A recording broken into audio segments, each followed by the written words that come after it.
FYBA کے فارسی منتخب کرنے والے طلباء کا خیر مقدم ہے۔ عزیز طلباء، آج ہم مثنوی اور مرثیہ کے بارے میں جانیں گے۔ مثنوی اصطلاح میں ان اشعار کو کہتے ہیں جن میں دو دو مصرع ہم قافیہ ہوں، ہر شعر کا قافیہ لیکن مختلف ہو اور بحر ایک ہی ہو۔ مثنوی عربی لفظ مثنیٰ سے بنا ہے جس کے معنی ہے دو دو کرنا۔ مثنوی لکھنے کا رواج پرانے زمانے سے ہے۔ اس کو سب سے کارآمد صنف مانا جاتا ہے۔ مثنوی کے اشعار کی تعداد مقرر نہیں ہے۔ اس میں سلسلہ وار کہانی کو آسانی سے نظم کیا جا سکتا ہے۔ اس میں طویل قصہ بیان کیا جاتا ہے، اس لیے اس کے اجزاء مقرر کیے گئے ہیں جن کی ترکیب پر مثنوی کہی جاتی ہے۔ اس کے 5 اجزاء ہیں: توحید و مناجات، مدح حاکم، تعریف و شعر و سخن، سبب تالیف اور اصل قصہ۔ توحید و مناجات میں شاعر اللہ تعالیٰ کی حمد و وحدانیت کا اقرار کرتا ہے اور پھر دعائیں مانگی جاتی ہیں۔ اردو میں میر حسن کی مثنوی سحر البیان نہایت مشہور ہے۔ توحید و مناجات میں اس کا پہلا شعر جو اس نے اللہ کی حمد کی: کروں پہلے توحید یزداں رقم، جھکا جس کے سجدے میں اول قلم۔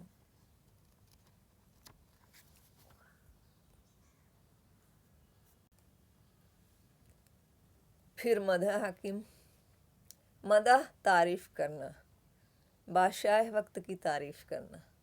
مناجات کے بعد بادشاہ وقت کی تعریف بیان کی جاتی ہے، اس کی شان میں اشعار کہے جاتے ہیں۔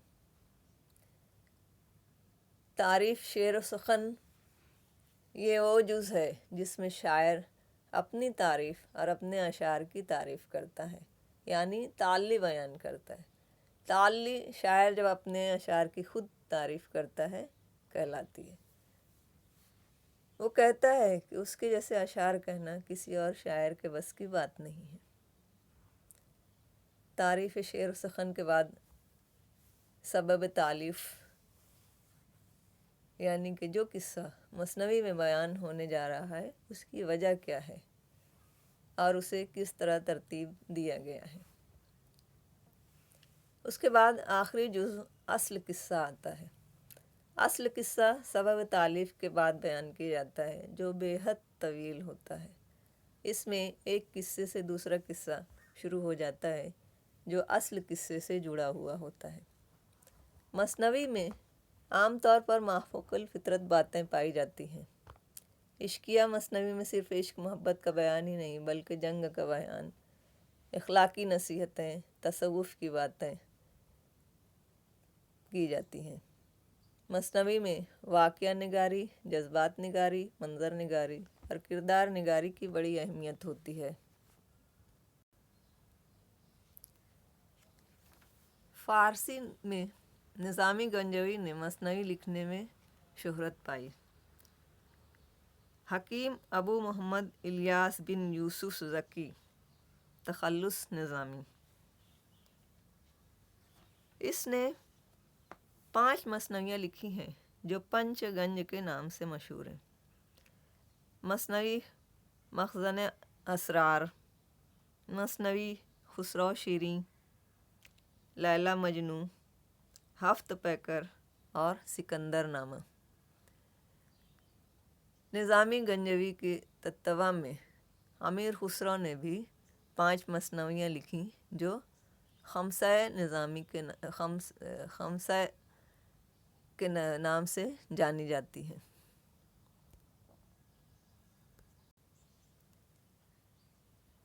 ایرانی مثنوی کی تاریخ پر غور کرنے سے معلوم ہوگا کہ ابتدائی کوششیں رودکی نے کی ہیں، اور اس سلسلے میں اس کا سب سے بڑا کارنامہ یہ ہے کہ اس نے سنسکرت کتاب کلیلہ و دمنہ کو فارسی نظم کے قالب میں ڈھال دیا۔ اس مثنوی کے کچھ اشعار ابھی تک ملتے ہیں۔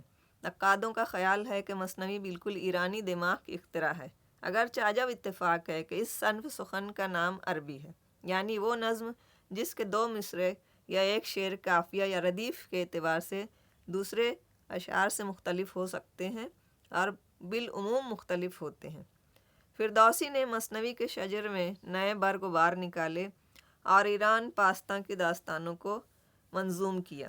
اس سلسلے میں دقیقی نے جو 1000 شعر لکھے تھے وہ بھی بصراحت نام لے کر فردوسی نے شاہنامہ میں شامل کر لیے۔ اس قسم کی مثنوی حماسہ ملی کہلاتی ہے اور صحیح معنی میں ملی داستان یا ایپک ہے۔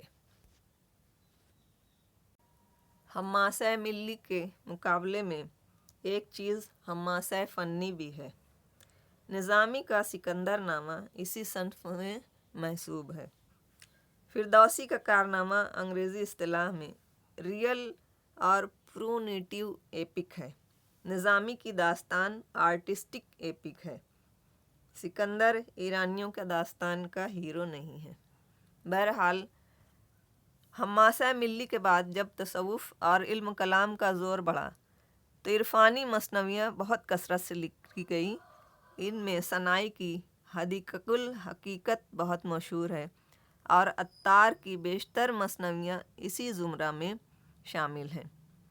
نظامی بھی غالباً اپنی تخلیقی کارناموں کو عرفان و اخلاق تک ہی محدود رکھتا، لیکن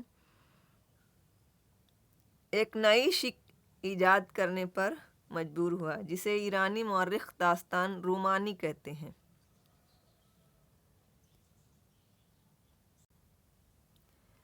نظامی کا کلام پرمغز بھی ہے اور انداز اسلوب پرشکوہ بھی۔ اب آئیے مرثیہ کے بارے میں جانتے ہیں۔ مرثیہ اس نظم کو کہتے ہیں جو کسی کے مرنے پر کہی جائے۔ اس میں مرنے والے کی خوبیوں کا تذکرہ اور موت پر غم و اندوہ کا اظہار ہوتا ہے۔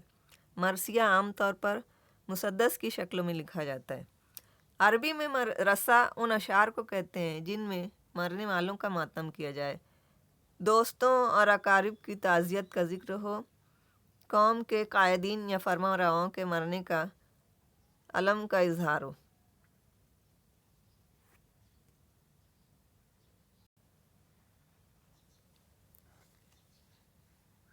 اس کے بھی اجزاء ترکیبی ہیں: چہرہ، سراپا، رخصت، آمد، رجز، جنگ، شہادت اور بین۔ سراپا میں شاعر مختلف قسم کے مضامین نظم کرتا ہے: منظر نگاری اور صبح کا بیان، دریا کی روانی، جنگل کی ویرانی، باغ کی شادابی، سبزے کی لہک، پھولوں کی مہک، خوشبو کی لپٹ، نسیم سحر کے جھونکے، گرمی کی تپش، جاڑوں کی ٹھنڈک وغیرہ۔ اس کے بعد رخصت مرثیہ کا وہ حصہ ہے جس میں جری یا بہادر میدان جنگ میں جانے کی اجازت چاہتا ہے، رخصت چاہتا ہے اور ہر ایک سے الگ الگ اجازت مانگتا ہے۔ رجز، اس میں جری اپنے آباء و اجداد کی بہادری کی اور شجاعت کی تعریف کرتا ہے، دشمن کو للکارتا ہے جس کا مقصد دشمن کو مشتعل کرنا اور اس پر رعب ڈالنا ہوتا ہے۔ رزم یا جنگ، اس میں جنگ کا حال بیان ہوتا ہے۔ وصف نگاری، اس میں جری کی تلوار اور گھوڑے کی تعریف کی جاتی ہے۔ شہادت میں مصائب، پریشانیوں نیز میدان جنگ کا ذکر کرتے ہوئے جری کی شہادت کا ذکر آتا ہے۔ بین، یہ بھی مرثیے کا خاص جز ہوتا ہے۔ اس میں مرنے والے کی تعریف بیان کی جاتی ہے۔ مرثیہ کی خصوصیت یہ ہے کہ اس میں بیانیہ شاعری اپنے درجہ کمال پر ملتی ہے۔ مشرق اور مغرب میں فرق یہی ہے کہ مغرب میں زیادہ تر ڈرامائی شاعری ملتی ہے جبکہ مشرق میں ڈرامائی شاعری کا کہیں پتہ نہیں، بلکہ زیادہ تر غنائی اور بیانیہ شاعری کا رواج رہا ہے۔ اردو میں میر انیس مرثیہ گوئی نگاری میں اپنا کوئی ثانی نہیں رکھتے۔ مولانا شبلی نعمانی وہ پہلے نقاد ہیں جنہوں نے مرثیہ کو اردو میں ایک مربوط، باقاعدہ اور منظم ادبی صنف کے طور پر منوایا ہے۔ زبانوں کا مطالعہ کرتے ہوئے ہمیں دوسری زبانوں کا بھی خیال رکھنا ہوتا ہے۔ دوسری زبانوں میں کیا باتیں کس طرح کہی گئی ہیں۔ اردو ادب کے ابتدائی زمانے میں مرثیہ نگاری کا فقدان دو سبب سے ہو سکتا ہے۔ اول تو یہ کہ اردو نے انہیں اصناف کو اپنایا جو فارسی میں مروج تھیں اور خود فارسی میں مرثیہ نگاری غیر مقبول تھی۔ دوسرا یہ کہ مرثیہ میں حزنیہ شاعری کا دخل ہوتا ہے۔ فارسی کے تتبع میں اردو شاعری میں غنائیت، جذباتی ہیجان، احساسات، جمال اور رنگینی کا تذکرہ ایک ایسا آہنگ پیدا ہو چلا تھا جسے حزنیہ شاعری کے مزاج سے کوئی مناسبت نہ تھی۔ چنانچہ مرثیہ نگاری کی طرف توجہ کرنے کا نہ مزاج تھا نہ ہوش۔ ایک وجہ یہ بھی ہو سکتی ہے کہ خود غزل کی صنف میں تصوف، اخلاق اور حکمت و فلسفہ سے لے کر تمام قسم کی داخلی کیفیات کی ترجمانی ہو جاتی تھی، اس لیے بیانیہ شاعری کی ضرورت ہی محسوس نہیں ہوئی۔ ملا محتشم کاشی نے پہلی مرتبہ فارسی میں کربلا کے واقعات کو ایسے دردناک الفاظ میں بیان کیا کہ اس کے مرثیے کو بقائے دوام حاصل ہو گئی۔ ان کے بعد مقبل نے مرثیہ گوئی میں شہرت پائی۔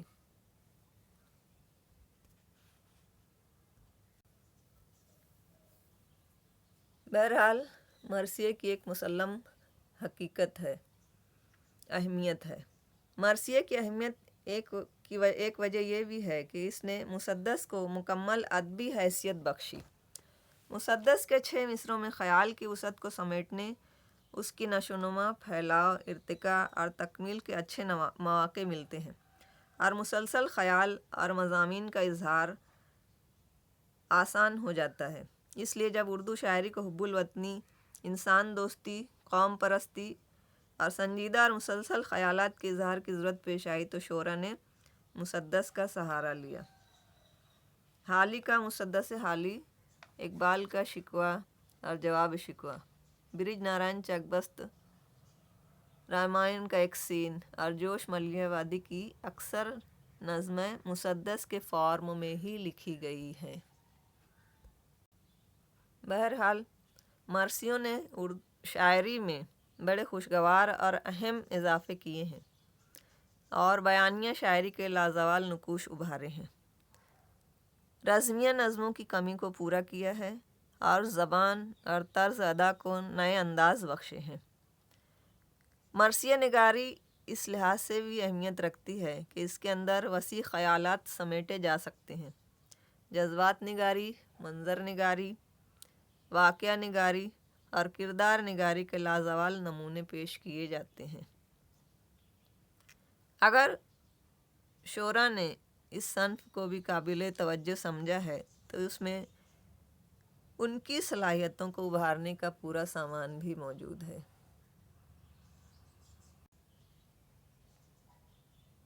رہا مثنوی اور مرثیہ۔